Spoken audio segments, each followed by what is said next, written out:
Welcome to St. Helens World of Glass, complete with a fabulous echo inside this old kiln. Anyway, let's go and see what the museum has to offer.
Well, we're now heading over to the Victorian tank house over this rather lovely walkway which bridges the canal.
Well, it's a fascinating museum. Lots to have a look at. Anybody interested in the history of glass, right from prehistory up until modern times, it's the place to come, obviously. I'm not sure if the microphone picked it up earlier on, but there is a group of Morris dancers here. At least I think they're Morris dancers.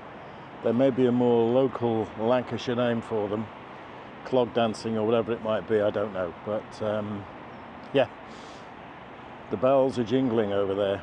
Anyway, we just had a very quick look in the tank house, and I'm going to follow the path around to what is clearly signposted as being the tunnels.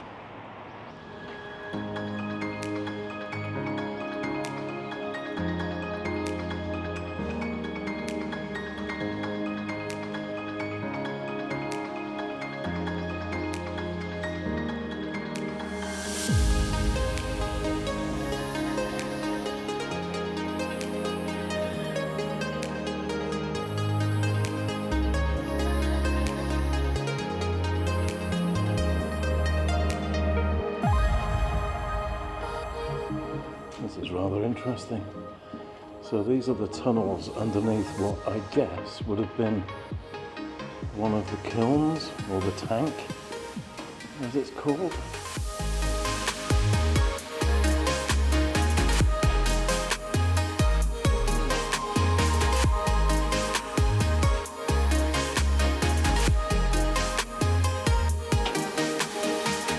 Yeah, obviously a glass blowing figure down at the far end there. Very atmospheric place, I must say. This would appear to be the only side entrance, and then here it looks like we are back out.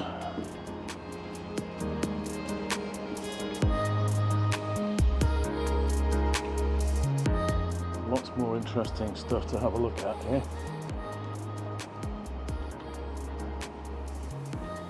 There's row upon row of, I'm guessing, flues maybe underneath the furnace. Clearly pretty ancient.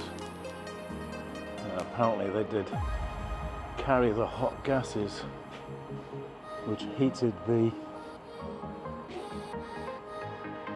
molten glass in the furnaces above. How interesting. Well, interesting to a person like me.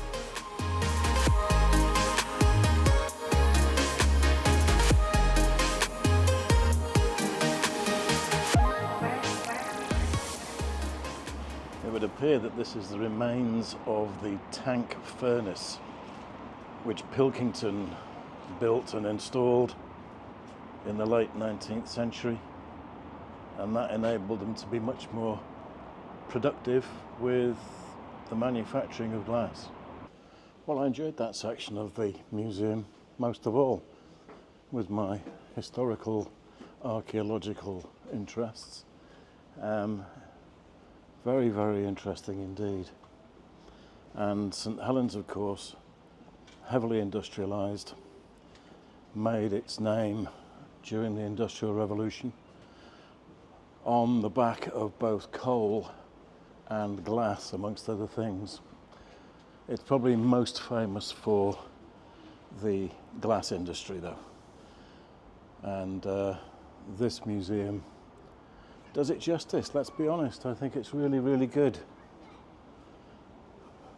most enjoyable, and well worth a visit if you are ever in the St. Helens area. I think I may just sit down now and have a cup of coffee, see what the dancers are going to do. It looks like they're having some lunch at the moment.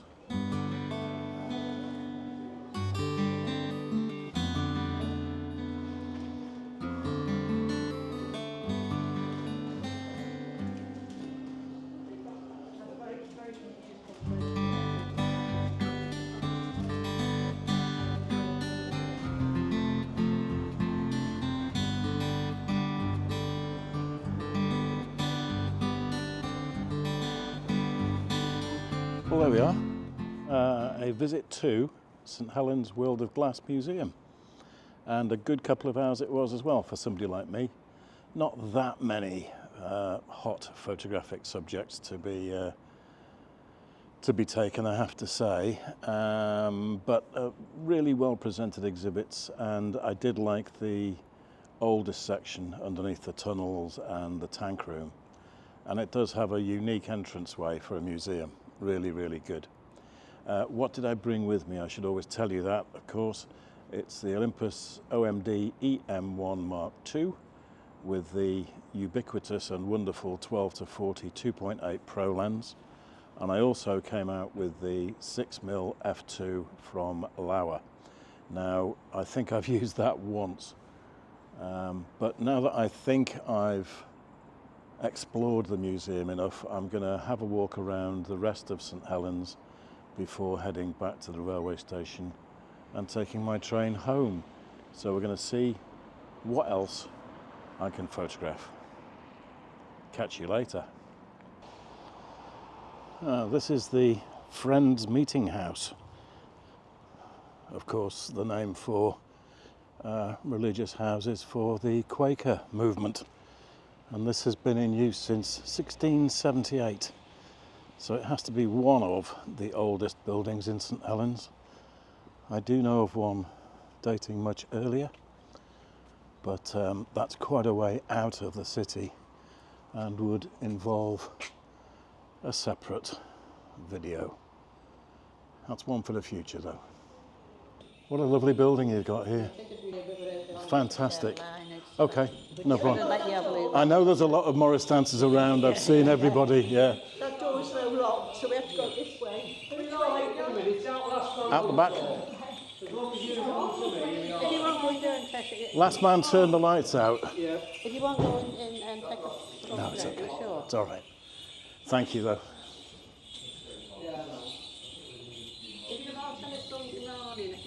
We're not Quakers, but there is a Quaker. Well, there we are. That's probably the quickest look inside a Quaker meeting house that I've ever had in my life. At the moment, it's being used by a group of Morris dancers, and they were literally locking the door as one of them let me in. So I was lucky to see what I did. It is the oldest building in St. Helens, with the exception of a religious building on the outskirts, which I'll try and cover at some stage in the future. If you can hear the tinkling bells, that's a strong sign that there's a Morris dancer behind me. And there he goes. What an absolutely lovely building though. Absolutely fantastic. I'm so pleased that I came back this way, because otherwise I would have missed it.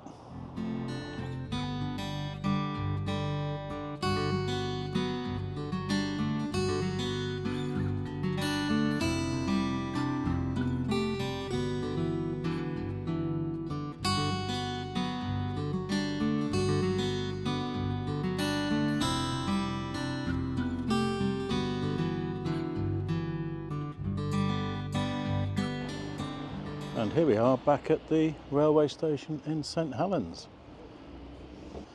Hope you enjoyed a little bit of that whistle-stop tour around St. Helens. The lady Morris dancers made me laugh. It was kind of, yeah, you can have a look around, but we're locking up now. Can't blame them, I don't suppose. Very friendly people though. Okay, so let's see what time my train is due to leave.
Well,